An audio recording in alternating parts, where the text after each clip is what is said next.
جو ہے جنت کا پتھر ہے، اور جب جنت سے آیا تھا یہ پتھر حضرت ابراہیم علیہ السلام کے زمانے، تو یہ دہلیز کی طرح ہے، کعبہ کے ارد گرد، صرف دروازے کے سامنے نہیں ہے، جو کعبہ شریف کا دروازہ ہے اس کے سامنے بنا ہوا ہے، اور اگر آپ دیکھیں تو کعبہ شریف کا جو غلاف ہے اس کے وہ نیچے سے اٹیچ ہوتا ہے، یہاں پر جو کعبہ شریف کا غلاف ہے وہ یہاں پر نیچے اٹیچ ہوتا ہے اس شادروان کے ساتھ، تو اس پہ بڑے بڑے ایسے کڑے لگے ہوتے ہیں۔ اگر آپ حرم میں گئے ہوں تو آپ نے دیکھا ہوگا، کعبہ شریف کے پاس اگر آپ گئے ہوں تو آپ کو پتہ ہوگا، اور کافی لوگ نہیں گئے تو ان کو یہاں پر تصویر میں کچھ نظر آتا ہے۔ تو یہ سارا ماربل نیچے لگا ہوتا ہے سفید کلر کا، سنگ مرمر کا، جو ٹھنڈا رہتا ہے دھوپ میں بھی۔ آپ کو پتہ ہے یہاں مکہ کا موسم کافی زیادہ گرم ہوتا ہے تو یہ ٹھنڈا رہتا ہے ہمیشہ۔ تو جیسے ہی لوگ طواف کرتے ہیں اس جگہ کو ہاتھ لگاتے ہیں، یا اس دہلیز کے اوپر چڑھتے بھی ہیں کافی لوگ، تو جو ہے وہ ان کو گرم نہیں لگتا۔ اور دوسرا یہ ہے کہ یہ بالکل تیکھا نہیں ہوتا، جیسے اس کو گول کیا ہوا ہے تاکہ جب لوگ چلیں تو ان کے پاؤں پہ درد نہ ہو یا لگ جائے کہیں تو بالکل ان کو تکلیف نہ ہو، تو یہ اس حساب پہ یہ بنا ہوا ہے شادروان نیچے۔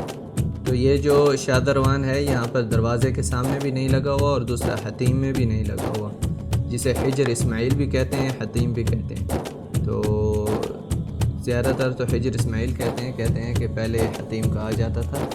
کیونکہ ختم ہوا تھا۔ ختم کا مطلب یہ ہوتا ہے کہ بھی نہیں پڑھتے، اور جب طواف بھی کرتے ہیں تو بھی ہوتا ہے۔ میں نے پتہ نہیں پہلے آپ کو بتایا شروع میں جب حجر اسود کی بات کر رہا تھا یا نہیں، بہرحال یہ ملتزم ہے، اور یہاں پر ملتزم کی جگہ پہ یہاں پر عبادت کی بہت ہی زیادہ اہمیت ہے، تو اس بارے میں آپ سرچ بھی کر سکتے ہیں، آپ کو پتہ چل جائے گا کہ ملتزم کی کتنی اہمیت ہے جب آپ آئیں۔ میں صرف اس ویڈیو میں تعارف کروا رہا ہوں ان جگہوں کا۔ شریف کے پاس مقام ابراہیم ہے، تو اس کے بارے میں بھی کافی احادیثوں میں اس کا ذکر ہے، جیسے آپ طواف کمپلیٹ کر لیتے ہیں تو اس کے پیچھے مقام ابراہیم کے پیچھے ملتزم کے سامنے آپ دوسری طرف مقام ابراہیم کے پیچھے آپ نوافل ادا کریں، وہ افضل سمجھے جاتے ہیں۔ اس سائیڈ والا یہ والا جو کونا ہے یہ اس طرف حجر اسود ہے، اور یہ والا جو کونا ہے اس کو کہتے ہیں رکن الیمانی۔ یہاں پر جب ہم طواف کرتے ہیں تو اس کونے سے لے کر حجر اسود تک جب جاتے ہیں، بسم اللہ اللہ اکبر وللہ الحمد، ٹھیک ہے، تو اس طرح ایک چکر پورا ہوتا ہے، اور اس کو رکن الیمانی کہا جاتا ہے۔ یہاں پر ہاتھ لگانا بھی سنت ہے، یہ جو نیچے والا کونا ہوتا ہے نا رکن الیمانی کا، ہمارے کچھ لوگ چومنا بھی شروع کر دیتے ہیں، لیکن حدیث میں یہ ثابت نہیں ہے کہ آپ چومیں رکن الیمانی کو۔ چومنا جو ہے وہ حجر اسود کو ثابت ہے، اور سنت ہے چومنا حجر اسود کو،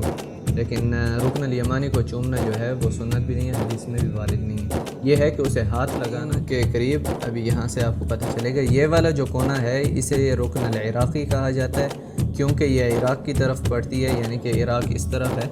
اور یہ والی رکن جو ہے، جو یہ والا کونا ہے اسے رکن الشامی کہا جاتا ہے۔ تو یہ دو کونے وہ والے ہو گئے، اور اس کے بعد یہ میزاب ہے، یہاں پر رحمت کا پرنالہ بھی کہا جاتا ہے، اور عربی میں میزاب الرحمہ بھی کہا جاتا ہے اسے۔ یہ میزاب ہے، جب بارش ہوتی ہے تو کعبہ شریف کی چھت پہ جو پانی ہوتا ہے وہ اسی میزاب، جب بارش ہوتی ہے تو کعبہ شریف کی چھت پہ جو پانی ہوتا ہے وہ اسی میزاب سے نیچے، تو اس کو پرنالہ،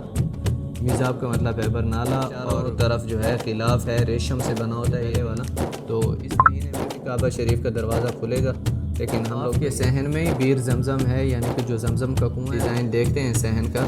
طواف کے صحن کا، تو یہاں پر مطاف میں ہی ہے یہ زمزم کا کنواں۔ تو جب میں چھوٹا تھا یہاں پر آیا تھا پہلی بار سعودی عرب میں، تو تب میں نے دیکھا تھا، میں گیا تھا یہاں پر۔ یہ جو سامنے سیڑھیاں نظر آ رہی ہیں یہ بلیک اینڈ وائٹ تصویر ہے، شاید آپ کو پتہ چل رہا ہو، یہ سیڑھیاں ہیں، یہاں سے نیچے اتر کے آپ کنویں کے پاس جا کر کنواں ہے۔